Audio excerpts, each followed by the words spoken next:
Well, welcome back for another Inside Lansing. We're here with the Superintendent of District 171, Dr. Hughes George. Doctor, thank you for being here today. Absolutely. Thank you for having me.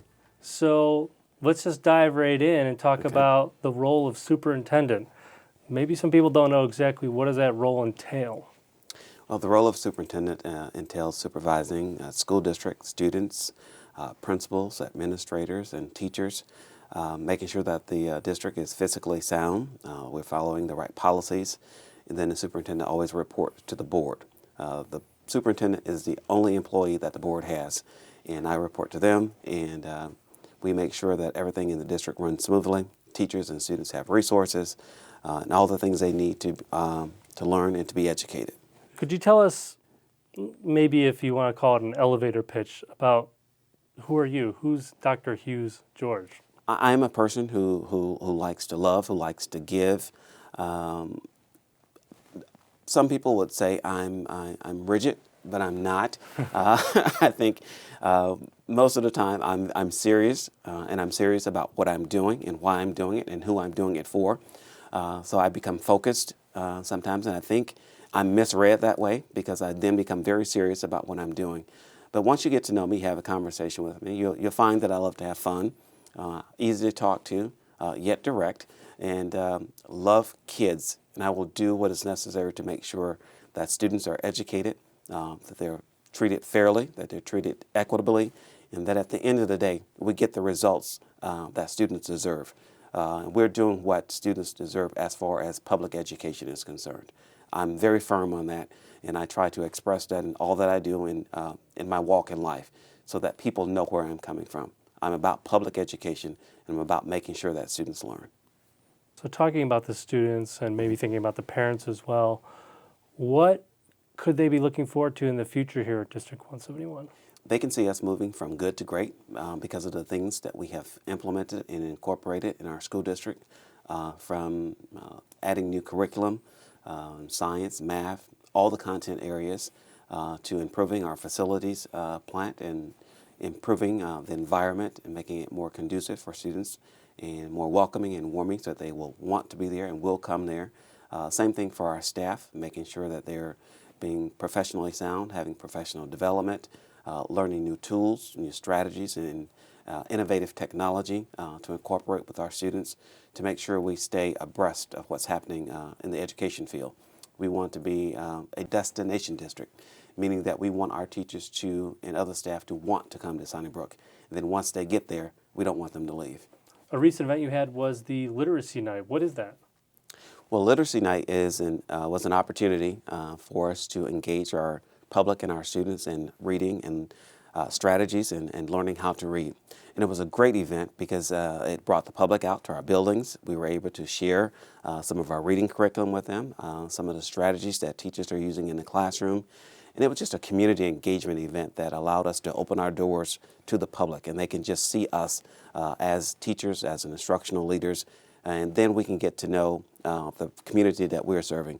So every year we have Literacy Night, and we want our students to be engaged in reading. Our book fair was held at that time where we are giving students an opportunity to come in and purchase books and to just read with the staff and to parents to come in to see what it's all about.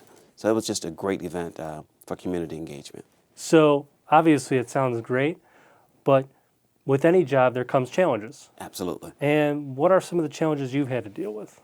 Some of the challenges we're dealing with is change itself. When you implement changes, there is some preparation that needs to take place to prepare the staff, prepare the students for those changes. And sometimes that's difficult, especially if you're talking about a Tier 3 or a Tier 4 change. Those are really big picture type changes. What is Tier 3, Tier 4? Like if you change the schedule of the school, that's a Tier 3 change. Now if you just change a student from one class to the next, that's not so. Tier 1, Tier 1, small. Okay, I got it. So but big if you to change small. the whole school schedule, that's if you move the school, that's probably a Tier 4, right? That's big picture. Okay. Yeah, that causes a little uncomfortableness, but we're working through it. So that's some of the things we're doing. Changing our technology, going to one-to-one. What is one-to-one? Having a device, a technological device, one device per one student. And we're doing that from 8th grade down to 3rd grade.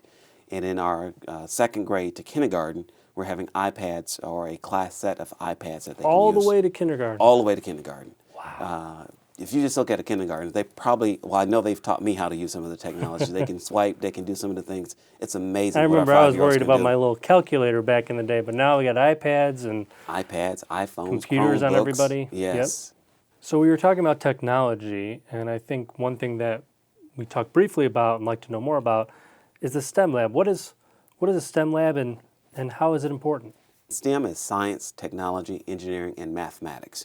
And we're preparing our kids to be career and college ready, and we certainly want them to be ready when they transition to Thornton Fractional 215. In our STEM lab, students will be learning about robotics, hands-on science experiments, virtual reality, visiting places that some of our students and maybe some of even our teachers will not be able to visit in person, but they can visit those things virtually.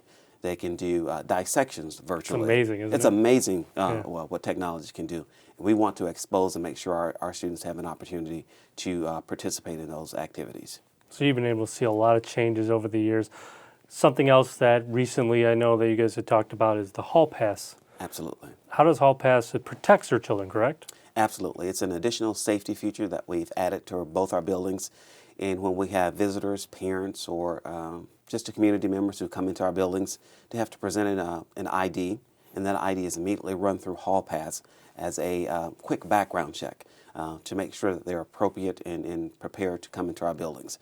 Because our goal is to make sure our staff and students are safe. That's number one. One other program I know that you guys have over the summer is the summer reading program. Yes. What is the importance of having a summer reading program? I mean, kids are off school. They don't, they shouldn't have to do work, right? I disagree. Okay, good. Okay. Because students, we want to fill that gap, the 3 months that students are off in the summertime. So we want to expose them or to continue to have them read and learning to read over the summer. Because when they come back, we want to pick up where we left off.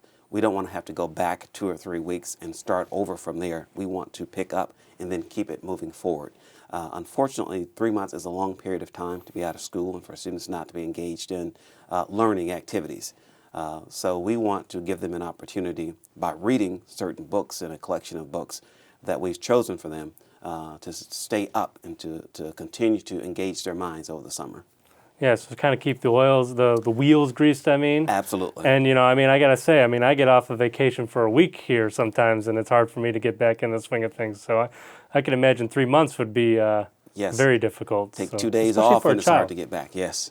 What are some of the strengths you have in your position you feel like that you're able to provide? And then what do you see in the near future for the district? Okay. One of the things, the strengths I bring, I think, is vision for the school district. And that one is, we talked about being a destination school district. That's a vision that I have for our school district. Second is being good to great, and they come together, they're aligned, because I want students to want to come to Sunnybrook School District. I want teachers to see Sunnybrook 171 as their first choice. I want when there's an opening, if there's an opening in Sunnybrook 171, that we have 300, 400 applicants that we can choose from, because we're so good and people want to come to Sunnybrook so bad that they're applying and wanting to be there, that we have such a choice and options to choose from, that then when they arrive at Sunnybrook 171, they don't leave.